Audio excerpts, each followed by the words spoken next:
Infinix note 8i এই mobile ফোনটি কয়েকদিন আগেই বাংলাদেশের বাজারে লঞ্চ হয়েছে। এরই মধ্যে হয়তো অনেকেই জেনে গিয়েছেন এর স্পেসিফিকেশন সম্পর্কে, ফিচার সম্পর্কে। তবে আজকের পর্বে আমরা ফিচারের সাথে সাথে এর গেমিং পারফরম্যান্স সম্পর্কে আলোচনা করব।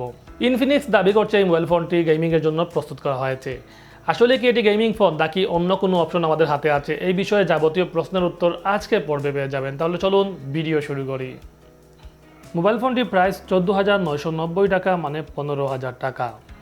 ফোনটির গেমিং পারফরম্যান্স সম্পর্কে জানার আগে ফোনটির ডিসপ্লে সম্পর্কে জেনে নিব। ফোনটিতে 6.78 ইঞ্চির IPS LCD প্যানেল রয়েছে, যার resolution HD+।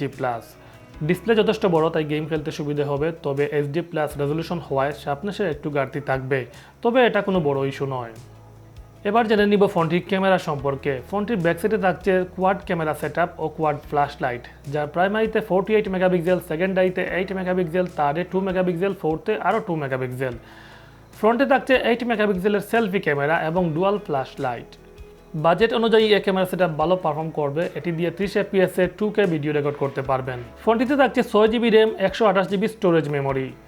Storage type eMMC 5.1, RAM type LPDDR4X। সেই সাথে চিপসেট হিসেবে থাকছে MediaTek Helio G80 octacore processor, যার maximum clock speed 2.0 GHz। CPU type 1 Cortex A75, CPU type 2 Cortex A55। Processor analyse করে এটা বলা সম্ভব যে এটি আসলে একটি গেমিং ফোন। এ বাজেটে ফোনটি দিয়ে পাবজি, কল অফ ডিউটি খেলতে পারবেন ফুল গ্রাফিক্সে। তবে ডিসপ্লে যেহেতু HD+ রেজলিউশন, সেহেতু প্রত্যেক গেম সর্বোচ্চ আল্ট্রা ফ্রেম রেটে খেলার পরামর্শ থাকবে।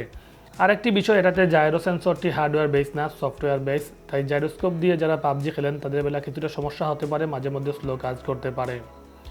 আর ফোনটি রান হবে অ্যান্ড্রয়েড 10 ভার্সনে। ফোনটি পাওয়ার করবে 5200 মিলিঅ্যাম্পিয়ারের একটি ব্যাটারি, সেই সাথে থাকবে 18 ওয়াটের চার্জার। চার্জিংয়ের জন্য থাকছে USB Type-C পোর্ট এবং ব্যাটারি একবার চার্জ দিলে 4 থেকে 5 ঘন্টা একটানা গেম খেলতে পারবেন। ফোনটি সিকিউরিটি অপশনে থাকবে ফেস আনলক ও সাইড মাউন্টেড ফিঙ্গারপ্রিন্ট সেন্সর। সংক্ষেপে জানিয়ে দিলাম মোবাইল ফোনটির পারফরম্যান্স সম্পর্কে। এই মোবাইল ফোনটিতে যদি HD+ রেজলিউশনের ডিসপ্লে না দিয়ে ফুল HD রেজলিউশনের ডিসপ্লে দেওয়া হতো, তাহলে একেবারেই পারফেক্ট সেটআপ হতো, কোনো অভিযোগ থাকতো না। কিন্তু গেমিংয়ের জন্য যা যা প্রয়োজন সব কিছু দেওয়া হয়েছে এই মোবাইল ফোনটিতে। বিশেষ করে এর প্রসেসর অনেক শক্তিশালী, সেই সাথে 6GB র্যাম, 128GB স্টোরেজ মিলে একেবারেই পারফেক্ট সেটআপ হয়ে গিয়েছে গেমিংয়ের জন্য মোবাইল ফোনটি। তো যারা গেমিংয়ের জন্য মোবাইল ফোন খুঁজছেন তারা এই প্রাইস রেঞ্জের মধ্যে এই মোবাইল ফোনটি কিনতে পারেন।